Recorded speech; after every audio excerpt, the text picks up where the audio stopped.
present, we ask our guests and visitors in the gallery to please rise for this morning's prayer by Father Constantine Papademos. Good morning. Let us pray. Lord, Benjamin Franklin asked, "Since you arrange to feed the birds of the air, is it probable for a government to succeed without your aid?"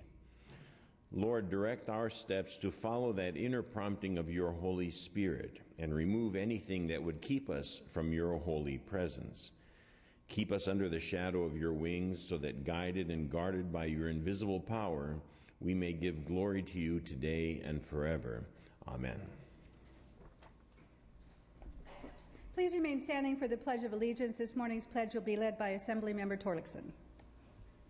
Pledge allegiance to the flag of the United States of America and to the republic for which it stands, one nation, under God, indivisible, with liberty and justice for all. Thank you, Father. Please be seated. We move on to reading of the previous day's journal. Assembly Chamber, Sacramento, Wednesday, March 17, 2010. The Assembly met at 7 a.m. Honorable Martin Garrick, Assembly Member 74 District presiding. Ms. Ma moves. Mr. Hall seconds. Reading of the previous day's journal will be dispensed with. Presentation of petitions, there are none. Introduction and reference of bills will be deferred.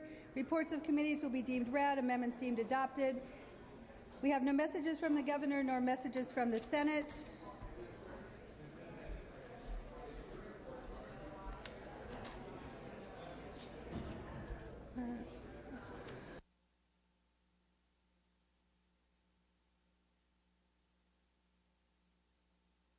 For you, man.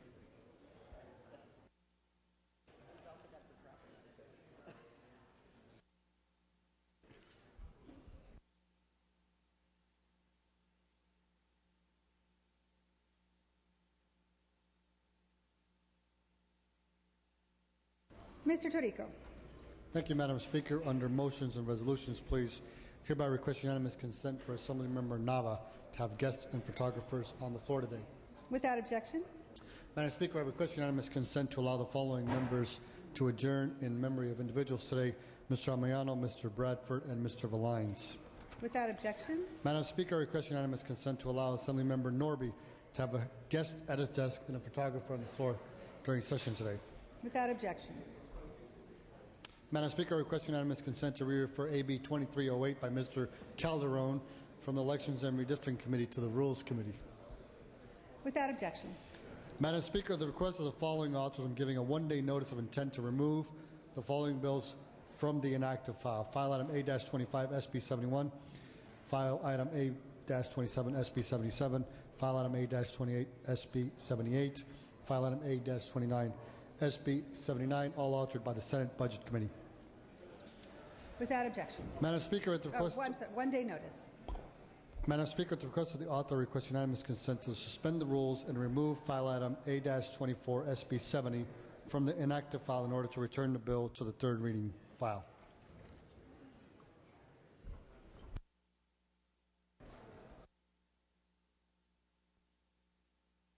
Okay. Without objection.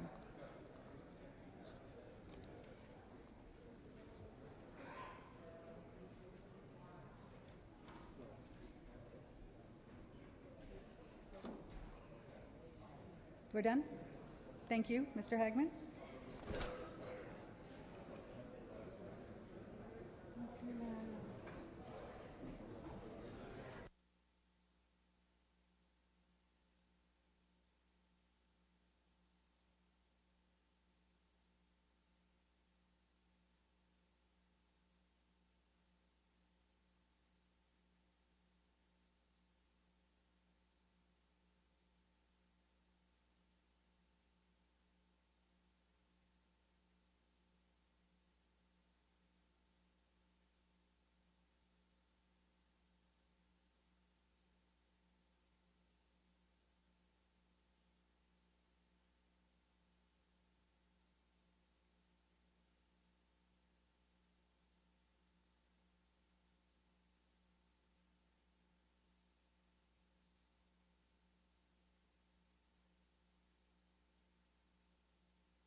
Members, we have business on the daily file to attend to.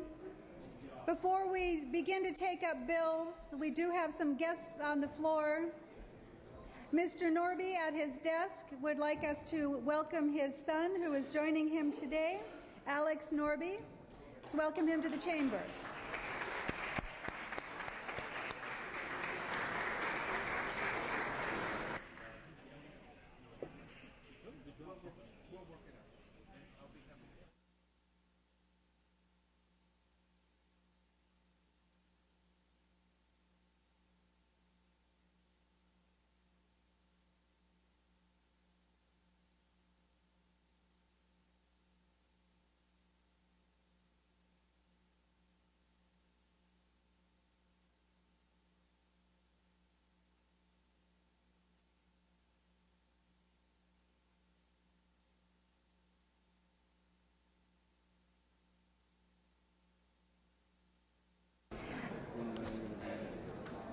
Members, on behalf of Mr. Nielsen, please welcome in the upper chamber gallery contestants from the Miss Teen Butte County competition held by the Butte County Fair.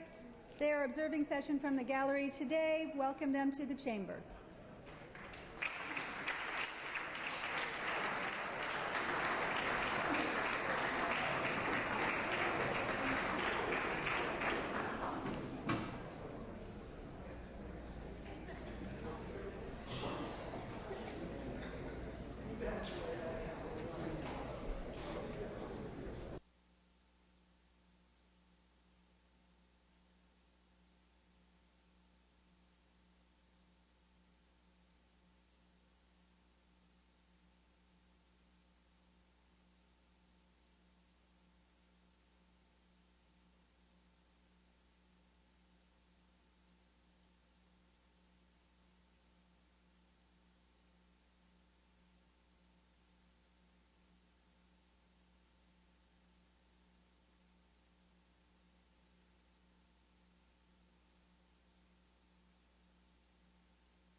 Members, we'll continue now with business on the daily file. We'll go to our second reading. Clerk will read.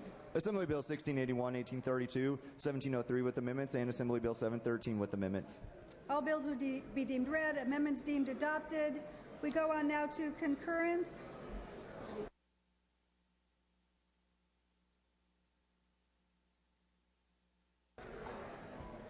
There'll be pass and retain.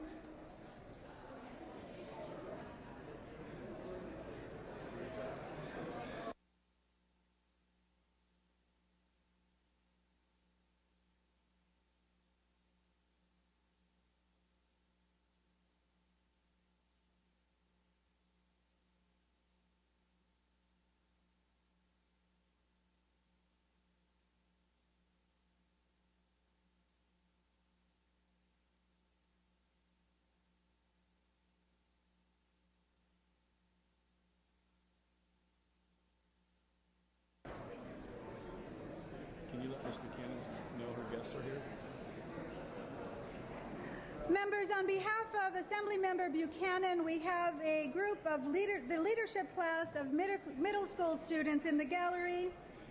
Ms. Buchanan, you are recognized. One moment, please. Members? Thank you, members. It's my honor today to recognize the very talented mock legislature class from Sequoia Middle School in Pleasant Hill and their teacher, Betty Nelson. And I also want to recognize that these students are also represented by Assemblymember Tom Torlakson. Welcome to the gallery.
Members, we are ready to take up business on the daily file.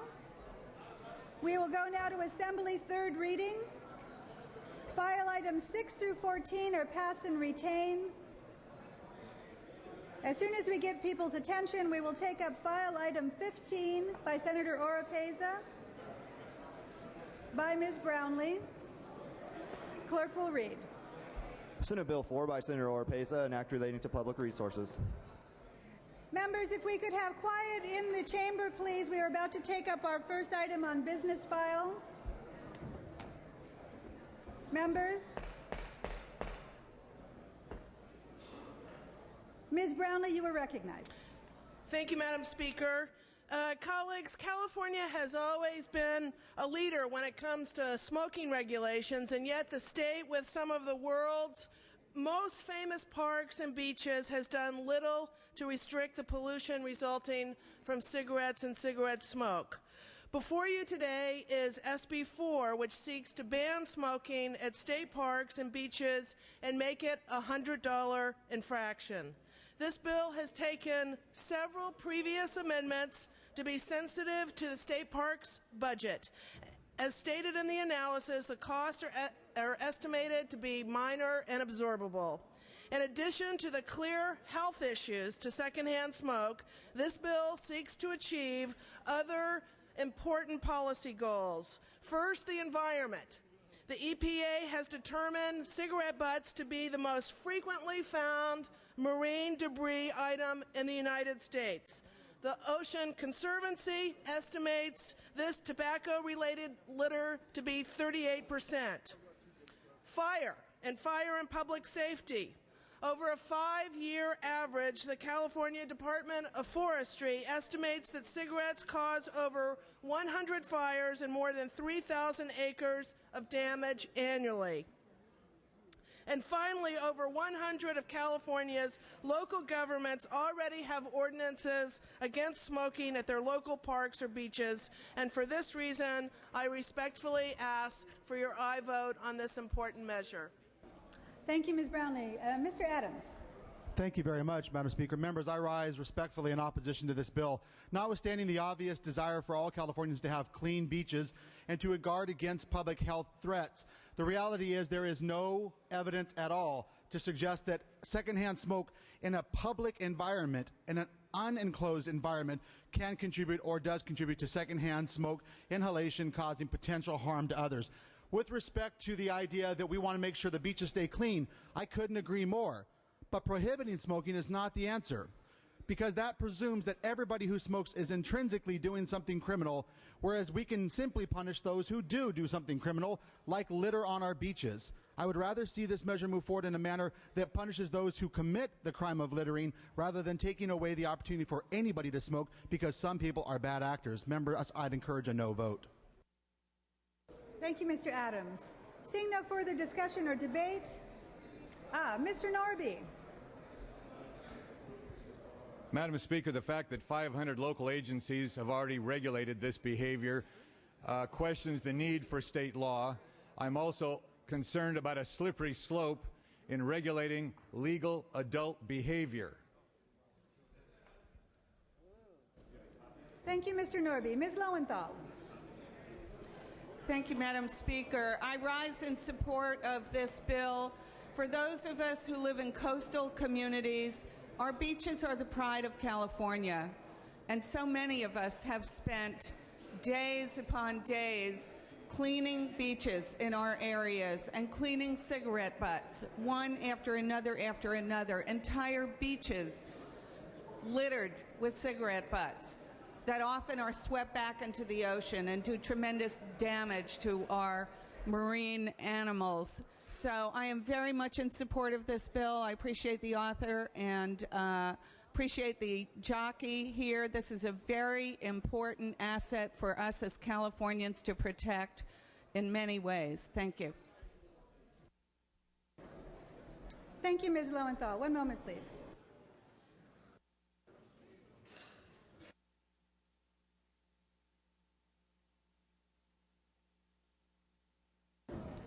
Ms. Saldana. Thank you, Mr. Speaker. Members, Cigarette butts are the #1 item picked up in coastal cleanup days. Mr. Adams has mentioned secondhand smoke. Others have mentioned what cigarettes cause when you inhale the smoke. But no one has talked about what happens when a young child ingests a cigarette butt. When a toddler sees something on a sidewalk and their parents aren't paying attention, or in the sand when they're playing with sandcastles at the beach, when a young child puts that cigarette butt in their mouth, maybe they've seen their parents do it. That can kill that child.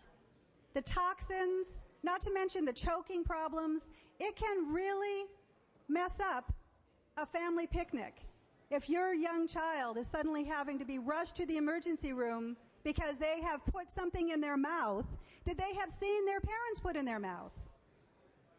Now, I represent a beautiful coastal district, and I have done many coastal cleanup days.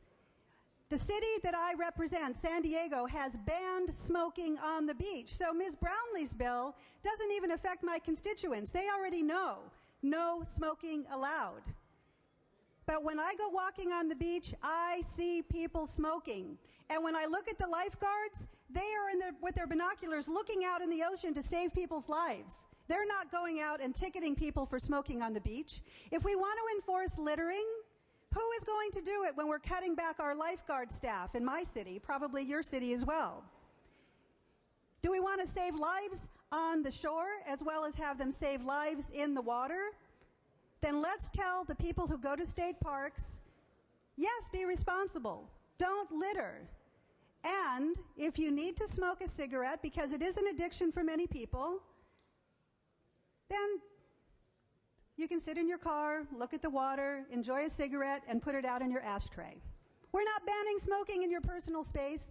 We're simply saying when you leave a cigarette butt in a place where a young child playing at the beach, which happens every day in our beautiful state, when you put that in their reach, you could destroy a family's vacation in an instant if you are not a responsible smoker. I think that's worth telling people about at our state parks. So I stand in support of this measure. The city of San Diego has banned smoking on the beach. Other cities are following suit. Why should the state not be as strict at our state parks as our local government is being right now at the city level? Please support this, and I am really very serious when I say it could save a child's life. Thank you. Ms. Harkey. Pardon me, Mrs. Harkey. That's okay. Thank you, Mr. Speaker and members. I wasn't going to speak on this at all, but when I hear people being responsible for children putting things in their mouths and whatnot, and maybe it's because the parents aren't aware or aren't taking care of them, that causes me a little bit of a problem. We cannot supervise everyone's children, and while there are issues with cigarette butts on the beach, there's also issues with glass. I have a coastal city and I have a coastal district. So there's glass, there's cigarette butts, there's styrofoam, there's, paper bags, there's trash, there's birds. There's all sorts of potential waste and disease-creating issues as well. So I don't know how this is really going to help other than attach another layer onto what already local municipalities are doing for their own. So if a local municipality wants to regulate, I'm a local control person. But I do not think this is a place for a state bill. I think we've got more important things to worry about, i.e. our chronic deficit and, actual de facto bankruptcy situation here. And we shouldn't be bringing these things forward to regulate more and to create more need for state bureaucracy. Thank you. Thank you, Mrs. Harkey. Mr. Anderson. I appreciate the author's effort in protecting our beaches. I think that my colleague from San Diego had an excellent point. San Diego did their own local ban. This is a local issue, and I don't think the state should participate in it. Let's leave it to local control. I urge a no vote. Thank you, Mr. Anderson. Ms. Salas. Mrs. Salas. Thank you, Mr. Speaker. I rise in support of this bill. I have the Silver Strand State Park in my district that is a state park. The state parks belong to the people of California, and while the cities may choose to enforce smoking bans on parks within their jurisdiction, they have no control over expanding that into our state parks. And for me, it's an issue of the pollution, the terrible pollution that is caused by cigarette butts on the beach. They are not easily degraded into the environment, and they stay in the environment for many, many years and cause a tremendous amount of harm. So for that reason, I stand in support of this bill.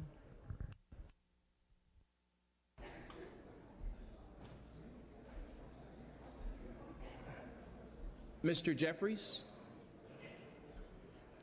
Mr. Speaker, I'm just wondering then, if the goal here is to save lives, if maybe the bill shouldn't be amended to perhaps ban children from swimming in the ocean. More children die swimming in the ocean and pools, so I would think that the next logical conclusion of this bill is to ban swimming for children. Perhaps even we should ban children from riding in vehicles, because more children die in vehicle accidents than they do ingesting cigarette butts from the beach. At what point do we continue this nanny state approach to attempting to be parents for everybody in the state of California? Now, I get the issue of littering. It's illegal. Enforce it. If the lifeguards cannot enforce littering, how are they going to enforce smoking bans? Mr. Speaker, this bill is not worthy of passing. I urge a no vote. Thank you. Ms. Brownlee, do you wish to close? Yes, thank you, Mr. Speaker. Our beaches and state parks are jewels of the state of California. There are sanctuaries, in essence, for the people of California and the many visitors throughout the world that come to enjoy our state beaches and our state parks. I don't know if you've ever sat downwind on the beach from people who are smoking. It's not a very pleasant experience. And for children who may have that secondhand smoke, is not a good thing for the health to go out and enjoy the beach and the fresh air, and to have smoke permeating that fresh air. I represent the city of Santa Monica, who bans smoking on their beaches. I also represent the city of Malibu. And many of the fires that have happened in Malibu were due to cigarette smoking in our state parks. And so this is an important measure. Many, many cities already have bans on cigarette smoking. Huntington Beach, Los Angeles, Long Beach, Manhattan Beach, Hermosa Beach, Santa Monica, El Segundo, Redondo Beach, Torrance, Palos Verdes Estates, Rancho Palos Verdes, Seal Beach, Newport Beach, Laguna Beach, Dana Point, San Clemente, Calabasas, San Diego, Sacramento. These are all cities that have taken a step forward. And so we're just asking by this bill to take the next step and to ban this in our state parks and our beaches throughout the state of California. And in this bill, let me just say, there are plenty of places for people who do smoke if they visit our parks and our beaches. We're not banning smoking in parking lots adjacent to beaches. We're not banning smoking in campsites where people might gather. They can smoke. This is an important law for the state of California, and I respectfully ask for your aye vote. Thank you, Ms. Brownlee. Seeing no further discussion or debate, clerk will open the roll. All members vote who desire to vote. All members vote who desire to vote.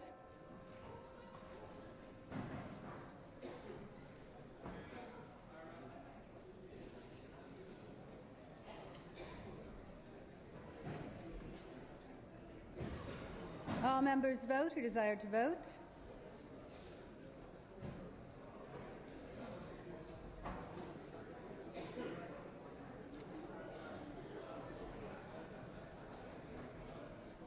All members vote who desire to vote.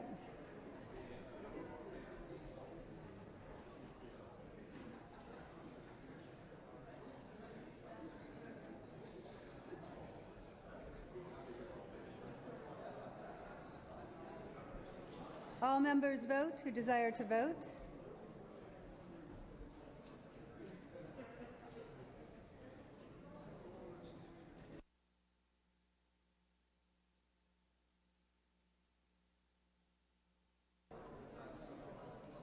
Ms. Brownlee moves the call.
Members, we have additional guest introductions. We have two members who have asked to introduce guests, Mr. Nava and Mr. Torlakson.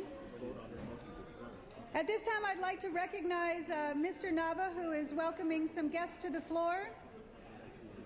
Mr. Nava. Thank you, Madam Speaker and members. We have collected in the back of the chambers representatives from a number of boys and girls clubs, Port Hueneme, San Marcos, Coachella Valley.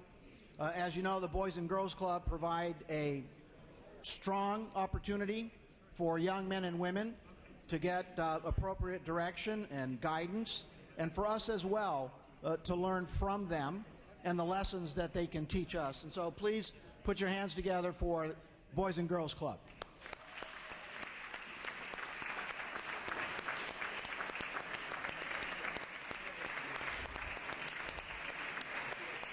So all the members who would like their photograph taken, come to the back of the room.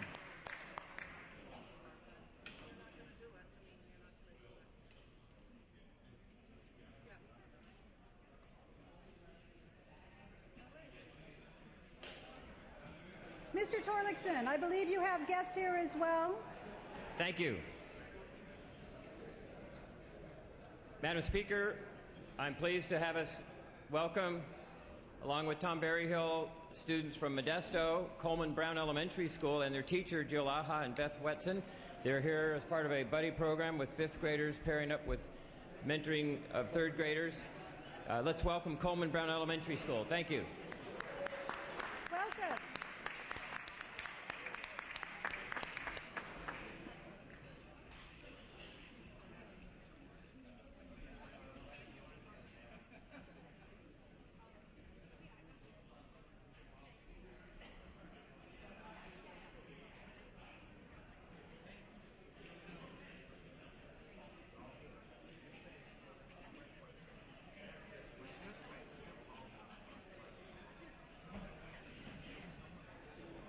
Members, earlier we announced the California Boys and Girls Club Youth of the Year Award winners.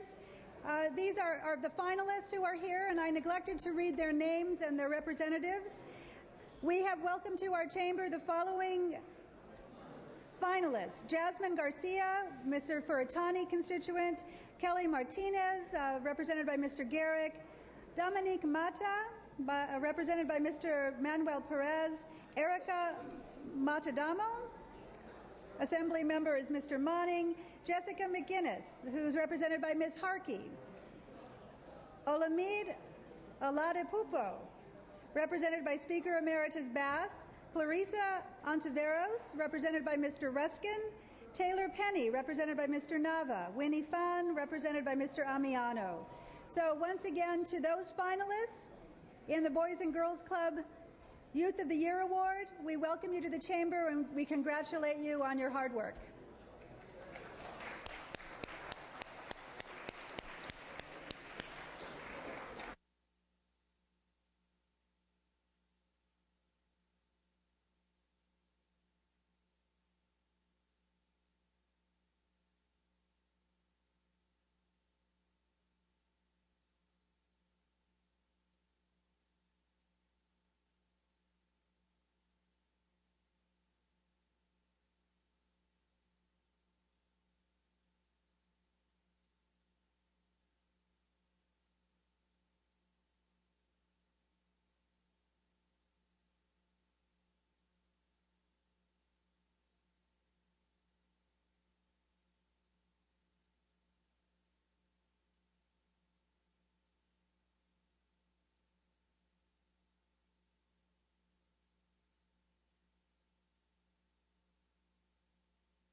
Members, we have a few more items of business to take up before we conclude for the day.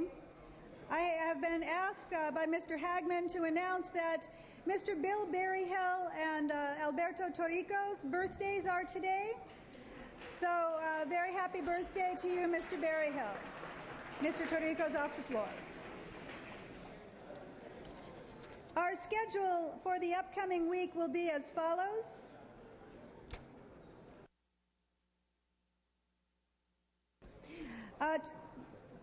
Tomorrow, Friday, March 19th, we have no floor session and no check-in session. Monday, March 22nd, floor session is at 12 noon. Tuesday, the 23rd, and Wednesday, the 24th are check-in session days. Thursday, the 25th, floor session is at 9:30. On Friday, the 26th, we begin spring recess begins on adjournment on the 25th. On Friday, the 26th, we are in recess, and we reconvene after our recess on Monday, April 5th.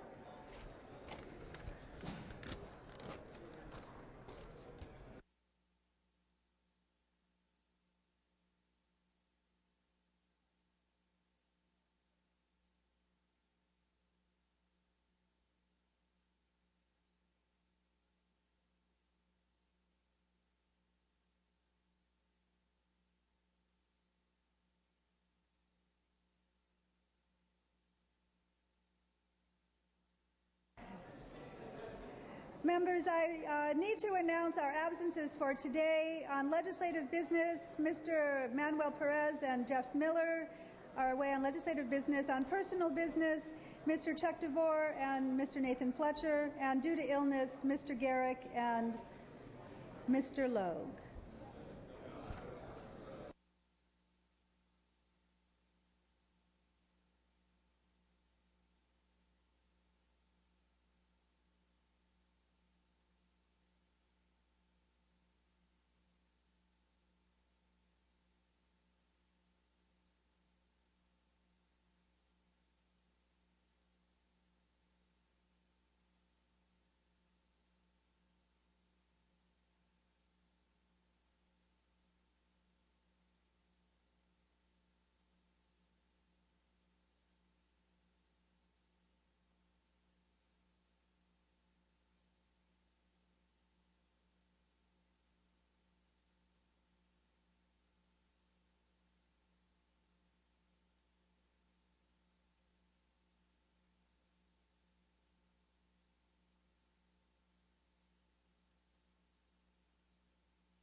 Members, we can move on to our request to adjourn in memory. We still have business on the file, but we will take up adjourn in memories at this time.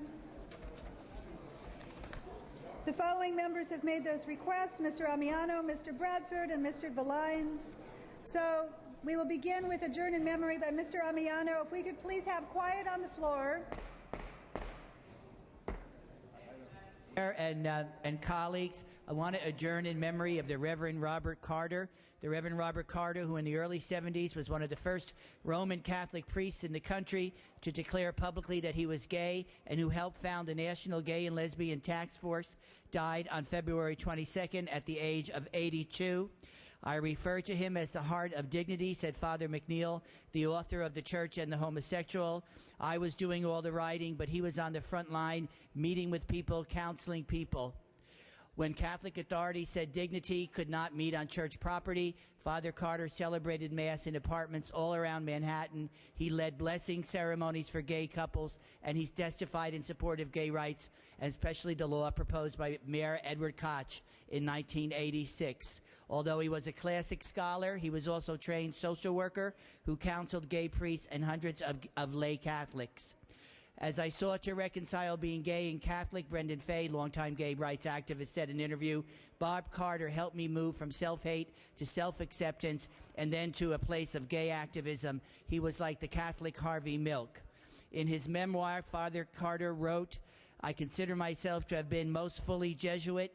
When I came out publicly as a gay man, one of the social rejects of my time, it was only by our coming out that society's negative stereotypes would be overcome and we would gain social acceptance. For him, there was no contradiction between homosexuality and Christianity. He made a great contribution to social justice. And I move that we adjourn in his memory. Thank you. Thank you, Mr. Amiano. We go now to Mr. Bradford. Thank you, Madam Speaker. I rise in adjournment today of a great legend in the field of baseball, the late Willie Davis, who played for the Los Angeles Dodgers for 14 years. He grew up in Los Angeles and spent the last number of his years living in the city of Gardena, which is part of the 51st Assembly District. But just a little background on Mr. Davis. Born in April 15th, 1940 in Mineral Springs, Arkansas. They moved to Los Angeles in the early 40s. He went on to play baseball at Roosevelt High School in Boyle Heights. He signed with the Dodgers in 1958, coming up to the majors in 1960. He only spent 2 years in the minor leagues. Mr. Davis spent 14 of his 18 years playing for the Los Angeles Dodgers, where he acquired the nickname the Three Dog. And that was because of his speed as a greyhound and his love for Doberman pinchers that he brought to center field during practice and spring training. His stats with the Dodgers include him playing on 2 championship teams. He won 3 Gold Gloves and remains the franchise leader in hits, 2,091, extra bases, 585, base on balls, 7,495, runs, 4,004, triples, 110, and stolen bases, 3,094. Davis passed away on Tuesday, March 9th at his home in Burbank, and the Dodgers honored him at a ceremony at Dodger Stadium last week. So I just adjourn, and a living legend, truly a guy that should be in the Hall of Fame for his feats. He had a troubled life after baseball, but he had a tremendous career on the field with the Los Angeles Dodgers. Thank you. Thank you, Mr. Bradford. We recognize now Mr. Villines. Thank you, Madam Speaker. I rise to adjourn in memory of one of our former colleagues. And I rise almost a year late in the death of our former colleague, but I think it'll be interesting to everybody here. Mr. Ernest Nelson Mobley passed away last year, March 10, 2009. Now, I'm going to give you an interesting factoid as I go to start to read about him and his career. Mr. Cook's seat, where Mr. Cook is sitting, is, I believe, seat number, it's either 21 or 65. I'm not sure how we number these. Mr. Cook being one of our great veterans and, of course, a military decorated veteran. You share something in great common with this fellow I'm going to read about. I thought it was ironic, historical, and wonderful that the two of you share the same seat. Ernest Nelson Mobley served in the U.S. Army in 5 major campaigns across Europe. He was in the Normandy invasion and the Battle of the Bulge. He served and was recognized with the Combat Infantryman Badge, the Silver Star, the Bronze Star with 2 oak leaf clusters, and 3 Purple Hearts. He retired as a colonel in the U.S. Army. Sorry, Colonel. He retired as a colonel in the U.S. Army, not the Marine Corps, and then served in the California National Guard Reserve to the rank of Brigadier General. He served as the Fresno County Administrator and a Santa Monica City Administrator, and served in the legislature in this body right here on our floor from 1967 to 1976, representing 2 districts, the 33rd and the 31st. He was buried on June 16, 2009 last year at Arlington National Cemetery with full military honors. His wife was Lillian Van Zant. They had one daughter, Jill, and I'm going to try to seek out and see who's living and see if we can't do something for them in Fresno as well for such historical value of somebody who served in the legislature. And I want to point out something else. We all love this body. We all think we're historians in here. Mr. Brian Ebert at the front desk of the Chief Clerk's office, he brought this to my attention. As a former constituent of mine that I didn't know, he brought it to me. He got us the seat that he sat in and made the historical connection for us. So in honor of this family, this great servant, public servant, Mr. Mobley, and the effort of Mr. Ebert, thank you very much. And I just say that we adjourn in his memory, and we'll continue the story by honoring them. Thank you, Mr. Villines. Members, I had been asked on behalf of many of the veterans in my community and active duty military if we could have, now that concludes our adjourn in memory, but today is the 7th anniversary of the beginning of combat operations overseas, and I have been asked that we give a moment of silence to all of those who have given their lives in honor of our country. If I could please ask for a moment of your silence.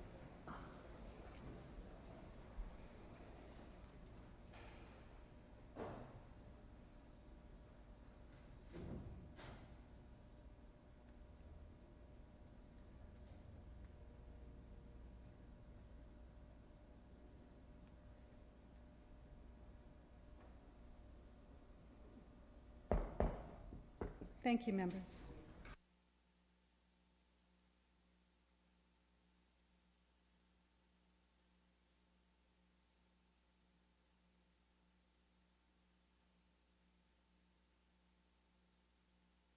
Mr. Torlakson. Thank you, Madam Speaker. Tom Berryhill and I want to welcome again the Coleman Brown Elementary School, their teachers, Jill Laha and Beth Wetson, the 3rd and 5th graders. They weren't here a moment ago. They are here now. Welcome to our State Assembly chambers. If they could chambers. please stand and be recognized in the rear of chamber.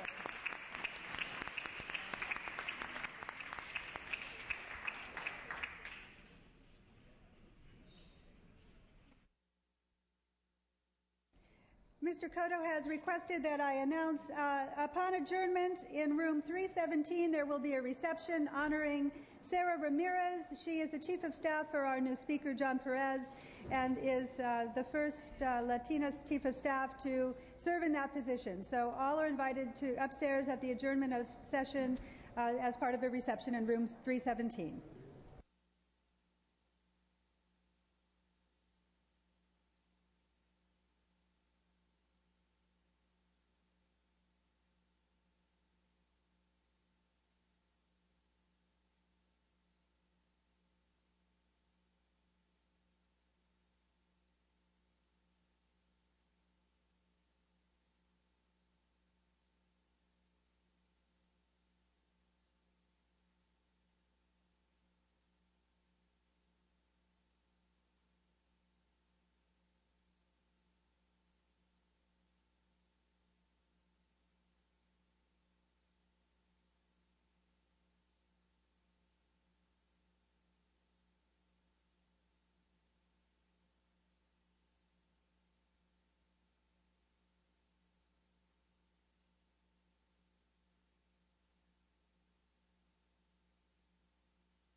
Ms. Brownlee is prepared to lift the call.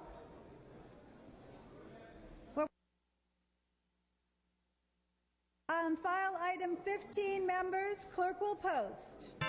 All members vote who desire to vote. All members vote who desire to vote. We have lifted the call on file item 15. All members vote who desire to vote.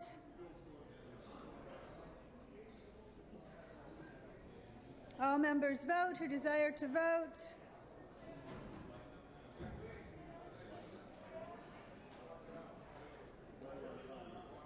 All members vote who desire to vote.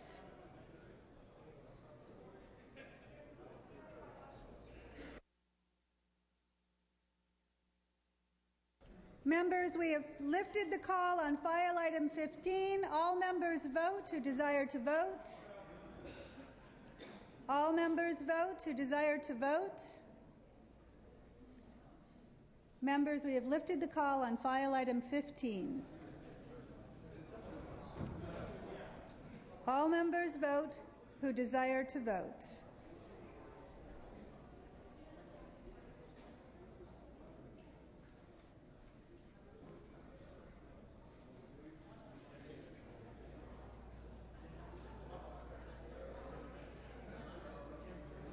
All members vote who desire to vote.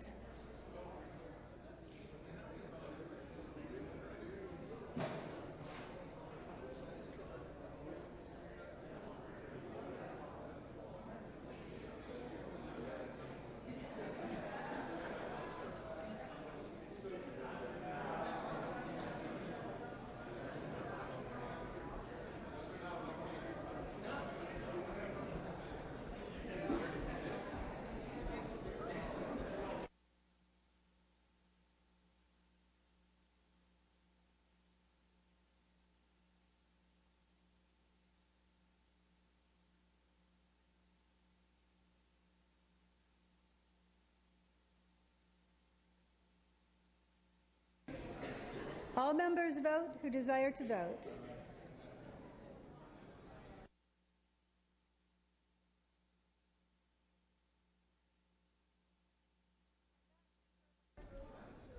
No, you have to announce it. One moment, please. Clerk will close the roll.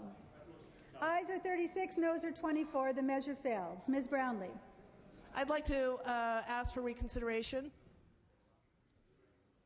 Reconsideration is noticed. Thank you. Members, we have a consent calendar to take up. If you have left the chamber, we have a consent calendar we need to take up. File item 19. We move to file item 19. Clerk will read. House Resolution 24 by Assemblymember Gaggiani relative to Teen Driving Safety Week. That's our consent calendar. Clerk will open the roll. All members vote who desire to vote. All members vote who desire to vote. Consent calendar, members. Our business is not done. We have a consent calendar to vote on. All members vote who desire to vote. Clerk will close the roll, tally the votes. Ayes 52, noes 0. The consent calendar is adopted.